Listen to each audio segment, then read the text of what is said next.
able to do this for people who have and children who have disabilities. I'm sorry, but I'm not a speaker.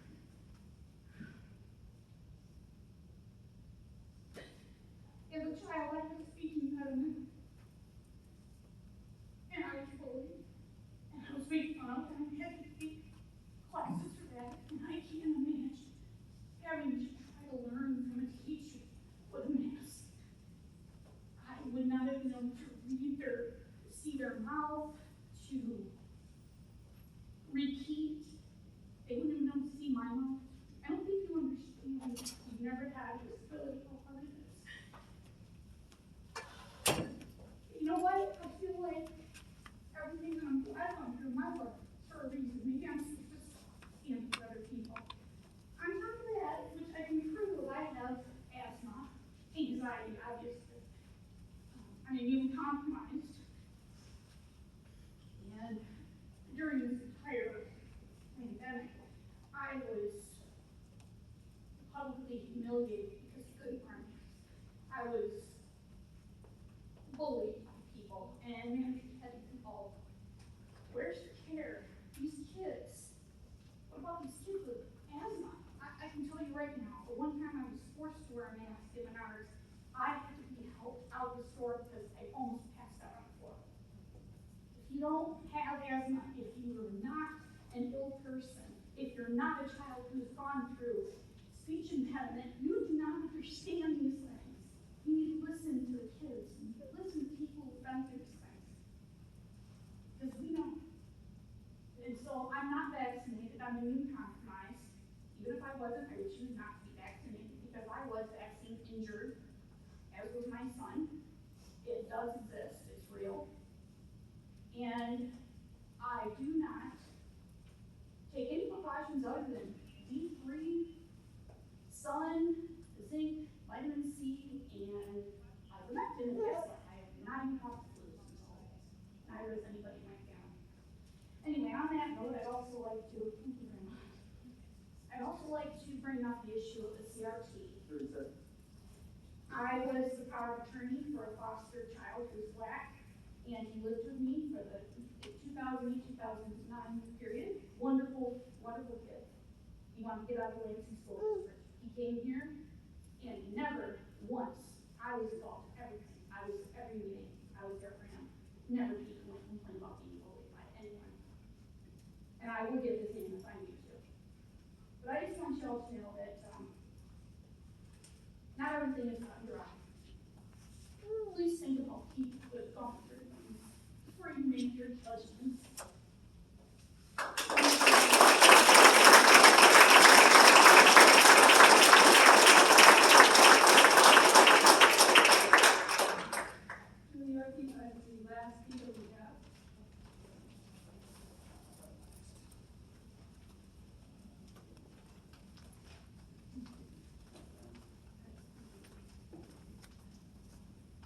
Hi, my name is Julie Dinkey, and I live in Delta Township. I live across from 2 schools and 1 bus bar, so you probably know where I live.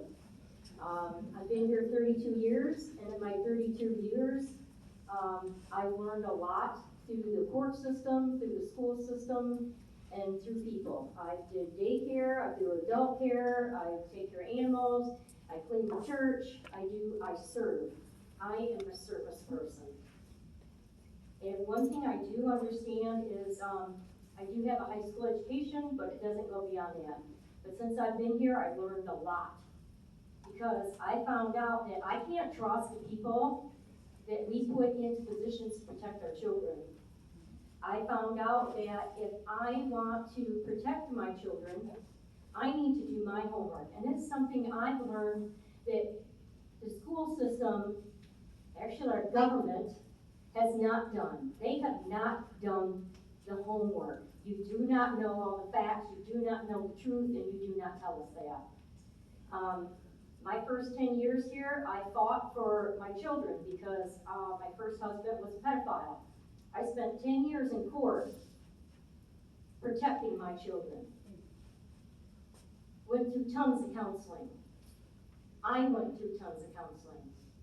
I don't want to be that person I used to be, and I'm not going back there. And I will protect my grandson who lives with me until he is an adult. I will not let no harm come near him. He is precious to me. I've been through hell and back my whole life. Every abuse you can think of, I've been through. And it made me a strong person. It made me who I am today. Because I am a warrior. I fight for those. I go to court for those. I write petitions for those through the Bible of truth. And that's something you guys need to know. Right now, you have jobs. But you know what? There's a lot of people that didn't come here. There's a lot of people who can't come here. There's a lot of people who will not speak up to you because it scares them. Well, I'm no longer scared. But as a grandparent, I'm standing up for my grandkids because, you know what? They're going to be the best warriors in the future and the next generation. And I want them to know truth. I don't want them to know lies about masks. If you know what, if you light a match in here and you got your mask on and you can smell it, your mask does nothing. Okay? So remember, we're voting for you next time, okay? Just remember what we're doing.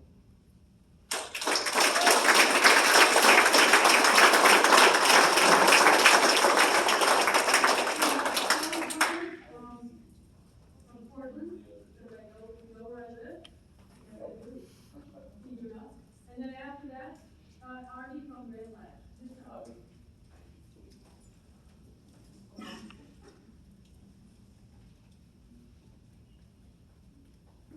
You know, this is my choice, guys. This is my option.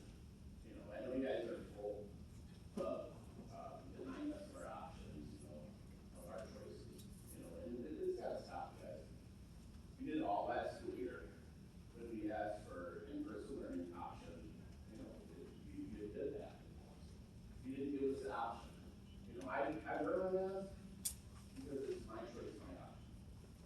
You know, this isn't a mandated thing that I should be wearing. You know, it shouldn't be a mandated thing. You know, and it's the same with the freaking vaccine. It's not mandated, it shouldn't be mandated. You know, and I could go on and on about that, you know, but what's the point? You know, I mean, I could go on and on and say, hey, you guys should mandate all the teachers to get vaccinated. If you're gonna make our kids all wear masks, mandate it. Go full board on it. I don't think it's wrong. And I'll stand up here and say for those teachers, you know, I'll fight for them and say, hey, it's not right. You know, there's so much that's wrong about it. You know, like the lady that just sat behind me, you know, or that spoke before me. You know, you know, I got my adrenaline rush right now. You know, it's not easy to get up here, you know, and stand and talk, you know, for 3 lousy minutes. You know, it stinks. You know, I got my heart going because I'm nervous. You know, because I'm nervous. You know, there's things I'd like to point out, just like the EI.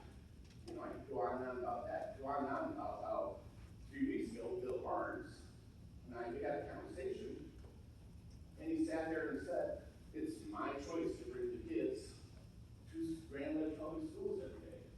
And I believe you said that it was just mine, but it's all of the kids' choice, or all the parents' choice to bring the kids. You know, I mean, come on. So it's a choice, so we're not oppressed. Why do we need PI if there's no oppression, right? And I think there's so much that's messed up with it, you know, and it's, you know, and that's the thing is that, you know, look what you guys did in that.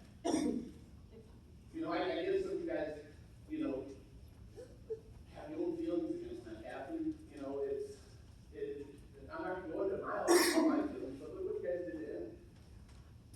He didn't like what he said, so you guys fired him. And then you shoved him out there to possibly go work for another school district and keep doing what he's doing. Because you guys didn't sit here and try to rehabilitate him, but yet now you want to push the DEI on their kids. It's for the best stuff. You guys know that.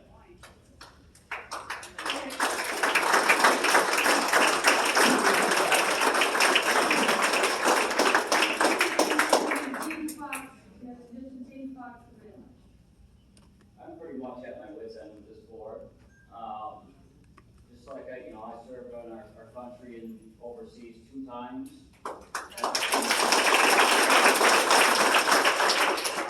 Our president right now sent our troops over there to die, essentially, and we'll find the news will come. But I feel that's exactly what this board is doing, is you are not listening to the recommendations of the community or the people that have the knowledge, and you're just doing what you want to do, and it's going to come back around and bite you.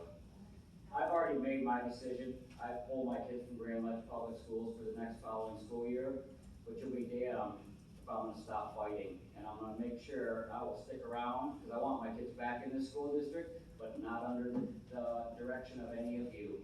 So I will spend the next year, 2 years, or 3 years when my youngest graduates. If it takes me 5 years, I will continue to make sure that we get each and every single one of you board members off of this board. Thank you.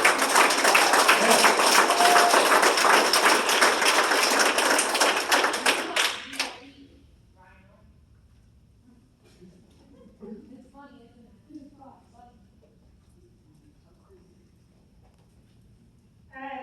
I told everyone before outside that I wasn't going to talk, but I feel like I need to. I am a parent of a recent Grand Ledge graduate. You all have heard him speak many times.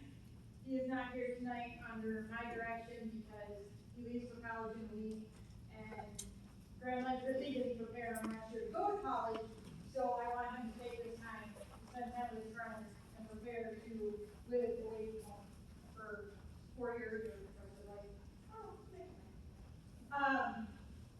The mask mandate is a joke. It was a joke last year.